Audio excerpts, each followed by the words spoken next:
So guys, make sure to stand till the end, because if you make one common mistake, you may end up spending thousands of dollars on parts, diagnostics that you may need. Make sure to stand till the end, we will explain what it is.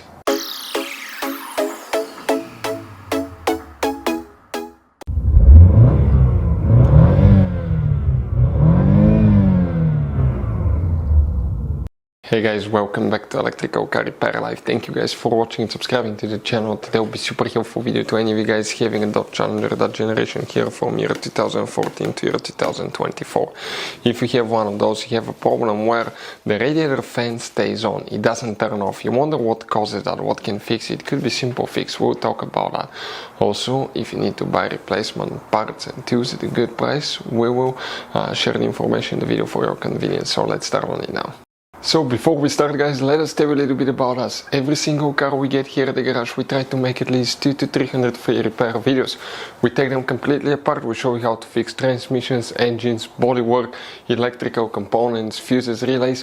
Why we do all that guys? Because our mission at the shop is to save you as much money as we can. All we need in return, please subscribe to the channel, like the video, that way we can keep making these free videos.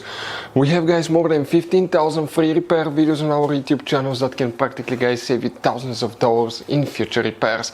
And if you need to buy parts, tools at a good price, quick shipping, we'll put the links in the description of the video below for your convenience.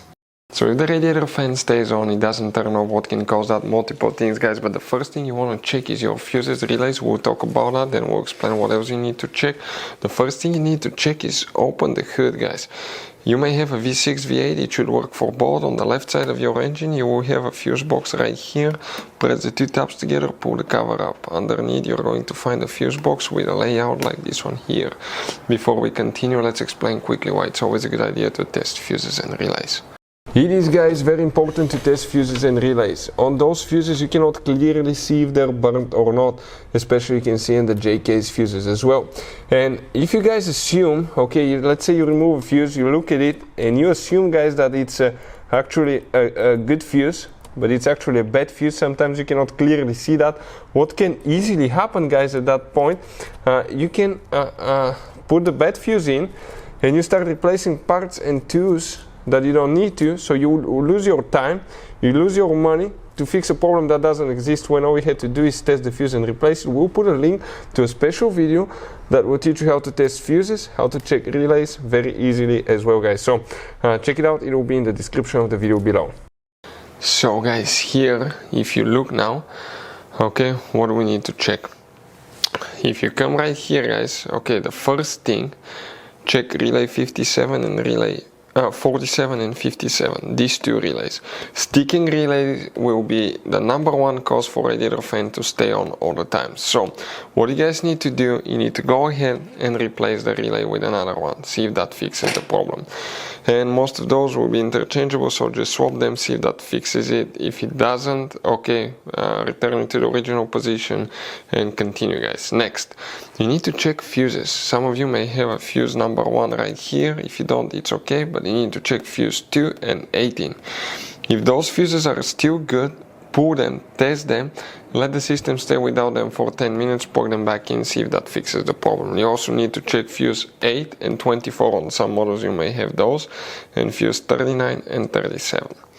Other things that we notice, except for the relay, which is the number one thing, okay, could be guys, radiator fan resistor. This is the device installed on the radiator that detects how hot it is. Bad radiator fan resistor can cause that. If you want to see how to test radiator fan resistor or the symptoms of bad radiator fan resistor, we'll have the video on the channel, check it out. Another thing guys, okay, it could be right here on the cylinder head on the engine, you're going to have a coolant temperature sensor. If that sensor is disconnected or if it doesn't work, the engine computer may preventatively turn the radiator fan on, that way the car doesn't overheat, because it will not know the exact temperature of the coolant. So bad coolant temperature sensor can cause that. If you want to know how to test coolant temperature sensor, we'll have videos on our YouTube channels that will guys teach you how to do that. In some cases we've seen where it's engine computer. In some cases you may need to, if you had a problem code related to sticking relay, bad radiator fan, you need to go ahead and reset codes as well guys, because sometimes if you have a code in the engine computer, that can cause the fan to stay on too.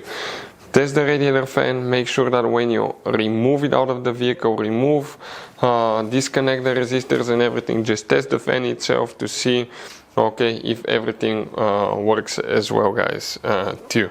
And never put your hands close to it, because if that thing turns on all of a sudden, that's gonna take your fingers off, your hands off, guys. Radiator fans are no joke. But those are some of the most common things that we see here at the garage. So guys, this Dodge Challenger has all kinds of different fuses and relays. Those could be really hard to find if you're in the middle of nowhere. We'll guys put a link in the description of the video below where you can get some spare ones put in the glove box, because one time we needed a spare, we couldn't find one, and we were stuck in the middle of nowhere because of that, guys. Hopefully the video will be helpful. Thank you guys for watching, and see you next time.